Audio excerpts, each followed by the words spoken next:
Chapter 3 is called The Eye Gouger. Darcus stuck with Virginia and Bertolf the rest of the afternoon. At 3:30, when the school bell rang, they went their separate ways and Darcus returned to Uncle Max's place alone. Nelson Road was mostly residential. Tall, terraced houses lined the street, grubby with exhaust fumes. The road was a busy thoroughfare for London buses taking people into town. The parade was halfway down and made up of 8 shops, 4 on each side of the road. The entrance to Uncle Max's flat was through a cherry-red door to the left of the health food shop. Through it was a flight of stairs, which took you up to the flat's front door, and a hallway out to the back garden, which Uncle Max shared with the shop. Standing on the doorstep, Darcus pulled at a shoelace hanging round his neck, and fingered the 2 keys Uncle Max had given him 10 days earlier when he'd first arrived. Uncle Max didn't get back from work till 6, and his home wasn't kitted out for kids. He didn't even have a TV. The front room was crammed with books, mismatched furniture and strange objects Uncle Max had brought back from his travels.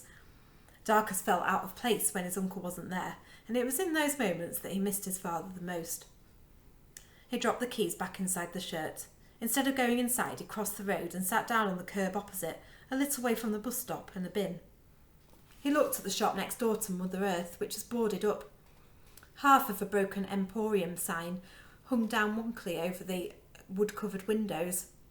Darcus guessed the shabby grey door between the 2 shops was like Uncle Max's door and led to the derelict-looking flat upstairs. Uncle Max had warned him to stay away from the men who lived there. They were cousins who'd inherited the building, he said, each planning to open a different type of shop downstairs, and because neither would give way, the emporium had remained closed for 5 years. Darcus decided he'd go and sit in the laundrette opposite Mother Earth and read his Spider-Man comic until Uncle Max got home. Darcus liked the laundrette. People were always coming and going, and the heat from the dryers made it warm. As he stood up, a thin man in ill-fitting clothes came pelting out of the grey door, his eyes bulging out of their sunken sockets. His mouth was stretched wide, emitting a loud shriek and displaying a higgledy-piggledy collection of yellow teeth. Darcus heard a series of crashes coming from inside the emporium, and a man the size of an ogre thundered out of the same door, sweating and roaring. Darcus shuffled backwards as the 2 men collided and began to grapple with each other. "You're the health hazard," the thin man screamed. "Nonsense, it's your rubbish in the backyard that's the health hazard." "That's stock for my shop." "It's rotting junk, Pickering." "And what about your room, Humphrey? It's infested with bugs and it stinks. People can probably smell it from out here." He raised his beak-like nose in the air. Yes, I can smell it now." Darcus sniffed, smelling nothing but exhaust fumes and bin juice. Mr. Patel from the newsagents came to the door of his shop to see what the fuss was about, and rolled his eyes when he saw Pickering and Humphrey fighting. An elderly couple paused to watch the 2 men, and then crossed the road to avoid them. "I found beetles in my hair after being in your room for only 5 minutes, and the council won't know what a slob you are, because I wrote to them and sent them those bugs as proof." Pickering let out a shriek of laughter. "You're the filthy one," Humphrey roared, his chins wobbling. "I've never found beetles in my hair." "You don't have hair." The veins on Pickering's forehead bulged purple. "You think you're so clever," Humphrey sneered at his cousin. "But the joke's on you, because I wrote to the council too, complaining about all that trash you've piled up in the yard." He made a satisfying gurgling sound. "I even sent photos." "Idiot," Pickering snapped. "I'm an idiot?" Humphrey's head bobbed from side to side in outrage. "Yes, look what you've done." Pickering threw his hands in the air. "You've got us evicted." "What I've done?" The big man bared his bottom teeth. "It's your obsessive litter collecting that got us the eviction notice." "That's stock for my antiques shop." Pickering pointed a wiry arm at the boarded-up shop. "It's the gargantuan mass of squalor up in your room that's causing this trouble." "Antique shop? I don't think so, Ratface. This shop will sell pies." Humphrey slammed his hand against the window board, making a loud bang. "It will sell antiques." Pickering pressed his body against the shop and stretched out his arms as if he was trying to hug it. "Pies?" Humphrey pulled at his waist. Antiques! Pickering clung on tight. Pies, pies, pies. This shop will sell pies. Over my dead body, Humphrey. That, my dear Pickering, can be arranged. Pickering wriggled out of Humphrey's grasp and, dodging under his arms, ran into the road. His fat cousin came thundering after him. Darker stumbled back from the curb as cars and buses screeched to a halt. Pies! Humphrey bellowed. Antiques! Pickering screamed, spinning around and hurling himself at Humphrey. Grabbing his neck, he leapt up onto his back and pummelled his face with his knuckles. A thick-set teenager leant out of his pinstriped car and shouted for the men to get out of the road. Humphrey trumpeted like an elephant and shook his leg, trying to break free from Pickering's grip. As he did so, a gigantic black beetle dropped out of his trouser leg and landed on the road, right side up. Darkus blinked and leant forward to get a better look. The beetle looked deadly, like a ninja warrior. A fierce tusk, sharp as a tiger's claw, stuck out of its head, flanked by two smaller horns on its thorax. He looked about. No one seemed to have noticed the incredible insect that was now crawling towards him. Mr. Patel was standing in his doorway with his arms crossed, scowling at Humphrey and Pickering. Angry drivers were blasting their car horns, and the customers in the laundrette had spilled onto the street to watch the wrestling men. But the beetle continued its advance towards him, slow and steady, like a miniature tank. As it got closer, Darkus realised it was easily the size of a hamster. He wanted to get closer, but it was so alien-looking that he was a bit scared to approach it. He didn't know if it might bite or sting, and that horn looked sharp. Humphrey roared, and Darkus glanced up to see him grabbing hold of Pickering's ankles, rotating and spinning like an Olympic hammer thrower, faster and faster, until finally let go of his cousin's feet, sending him flying into the windscreen of a parked car and setting off the alarm. Pickering's eyes were wide with shock as he slid down the bonnets and dropped onto the tarmac, smacking his head on the ground. Humphrey dusted off his hands and strode back into the emporium flat, leaving his unconscious cousin in the road. The onlookers flocked to Pickering and began rolling him towards the gutter, out of the way of the traffic. Darkus looked down. The giant insect was sitting right at his feet, and before he could think about whether it was a good idea or not, he was reaching down to touch the tip of its horn. It was sharp. "Whoa, you're cool," he said, realising his heart was thumping in his chest. Mesmerised, Darkus watched the beetle scramble up from the road onto the pavement, its body glistening like wet oil. He found the way it crawled fascinating. He'd never thought about the way he walked, upright on two legs, and he wondered what it would be like to have 6 legs and to move around so close to the ground. The beetle walked by lifting a tripod of 3 legs at a time, the front and rear legs of one side of its body, together with the middle leg of the other. When the insect reached his shoe, it started climbing, heading for his ankle, as if it was trying to get up his trouser leg too. "Hey, stop!" Darkus fell backwards, flicking out his foot and flinging the beetle away.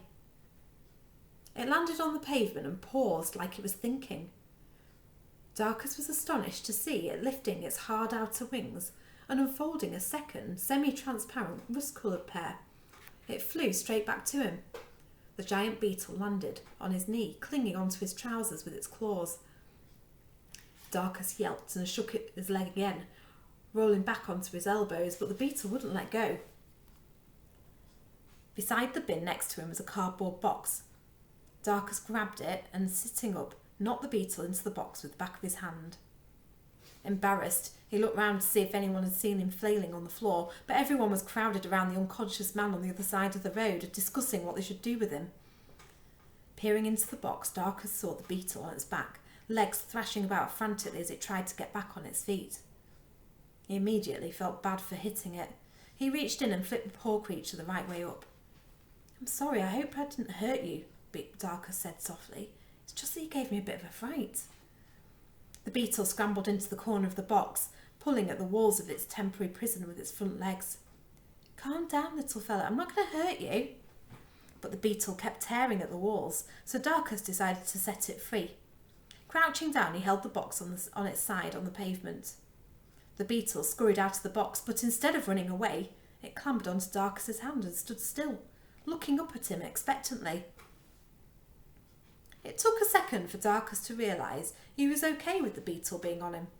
The gentle scratch of its claws against his skin was almost pleasant. What surprised him was the weight of the insect. He'd assumed it would be light, but it felt solid and reassuring like a pebble. He carefully lifted his hand. "Hello there." Looking up from underneath, he could see the features of the beetle's face. He couldn't have said why, but it looked somehow friendly. Its bulbous eyes glistened like blackberries, and it was holding its mouth open as if it was trying to smile. Although the beetle appeared to be pitch black from above, underneath it had ginger hair sticking out of the gaps between its joints. It was almost cute. And then he realised. This was the creature from Uncle Max's window the day he'd moved in. The 6 legs, the horn, the size, it all fitted. "I've seen you before, haven't I?" As if to answer his question, the beetle began crawling up Darcus's arms. "What are you up to?" Darcus asked, intrigued now. The beetle crawled along to his elbow and up to his shoulder. "Hey, where are you going?" he laughed. He was beginning to like this insect. Turning to face forward, the beetle hunkered down on Darcus's shoulder, exactly where a pirate would have put a parrot. Darcus stood up carefully. "You're the freakiest beetle I've ever met," he said. "Well, well, look who it is." Darcus froze and his heart sank. "It's the snivelling orphan," Robbie called out, "and Big Bird's not here to protect you this time." Darcus turned around. Standing at the bus stop were Daniel Dowie, Robbie at his elbow, and 3 of the other boys who'd been standing by the tree earlier. What had Virginia called them? The clones. They all glared at him, shoulders hunched and hands wedged deep in their pockets. Clones was a good name for them, but whatever he called them, they were standing between him and the door to Uncle Max's flat. "What do you want?" he asked, sounding more confident than he felt. "Shut up." Robbie spat on the ground at Darcus's feet. "You ain't fit to lick Dowie's boots, let alone talk to him. In fact, yeah, lick his boots." The clones gibbered and grunted with pleasure. Daniel Dowie put 1 foot forward and smiled meanly at Darcus. "If your boots need cleaning," Darcus looked at Daniel Dowie in the eye, "ask Robbie to do it. He puts so much effort into kissing your backside, he's sure to do a good job." Daniel Dowie snorted with anger and looked at Robbie, who rolled up his sleeves. "Fight, fight, fight," the clones chanted. Darcus's insides ran cold as he watched Robbie strut backwards and forwards. He knew he was about to take a beating. Robbie squared up to Darcus. "I'm going to knock your teeth right down your throat," he jeered. Darcus narrowed his eyes and did his best to look unbothered, but his heart was beating hard and his palms were clammy. Being a solitary kid, he'd been picked on plenty of times. Usually he managed to walk away, but sometimes he'd have to stand and fight, so he knew how to defend himself. Not that that would help him here. Even if he managed to knock Robbie down, there were 4 more of them waiting to pile in. Without warning, Robbie ran at him. Unprepared, Darcus raised his fists as Robbie ploughed into him, punching him in the stomach. His legs gave way, the air ripping from his lungs as he sank to the floor. He landed on the cardboard box, flattening it against the pavement. As he gasped for air, all his eyes could focus on was the Baxter's Soup logo, printed white on red on the side. Pain ricocheted around his body, and as Robbie whooped and closed in to kick him, a fleeting wish that he was stronger shot through his head. Darcus pulled his knees into his chest, curling up into a ball on the floor. He saw the sole of a shoe come speeding towards his ribs and braced himself. But instead of the pain he was expecting, he heard an explosive hiss. He looked up. The giant black beetle rocketed up at Robbie's face and was flying at him, hissing, almost spitting, like a king cobra. "What the heck is that?" Robbie sprang backwards as if he'd been tasered. "What does it look like?" Darcus scrambled onto his knees, thinking quickly. "It's my beetle." "I don't like it." Daniel Dowie's eyes were locked on the enormous hissing insect. Robbie stumbled back to the clones and all 5 boys shuffled backwards. The beetle hovered in the air in front of Darcus, its soft wings vibrating so fast they were barely visible. It hissed again, like a piston valve on a steam engine. "Get away! Stay back!" the boys shouted at the beetle, grabbing onto each other in fear. "You're not scared of a beetle, are you?" Darkus barked out a laugh, his arm wrapped around his aching stomach as he dragged himself up onto his feet. He pulled out the keys to the flat from around his neck. If he could just get across the road and open that red door, he'd be safe. The beetle suddenly darted at the cluster of terrified boys, its horn shooting past their faces. Darkus's jaw dropped open. "It's trying to get me," one of the clones shrieked, ducking. "It's dive bombing," shouted another. "Cover your eyes, Darkus, or it'll, pop your eyeballs," he bluffed. "This type of beetle is called an, eye gouger." The beetle swooped over the cowering boys' heads like a miniature fighter plane, hissing in their ears before circling back to Darkus. As Darkus felt the insect land back on his shoulder, he did his best to hide his surprise and delight from the boys grovelling before him. He felt powerful with the majestic beetle on his shoulder. It was a new feeling, and he liked it. "You're a nut job," Daniel Dowie shouted, uncovering his eyes and stumbling backwards. "Freaking Beetle Boy."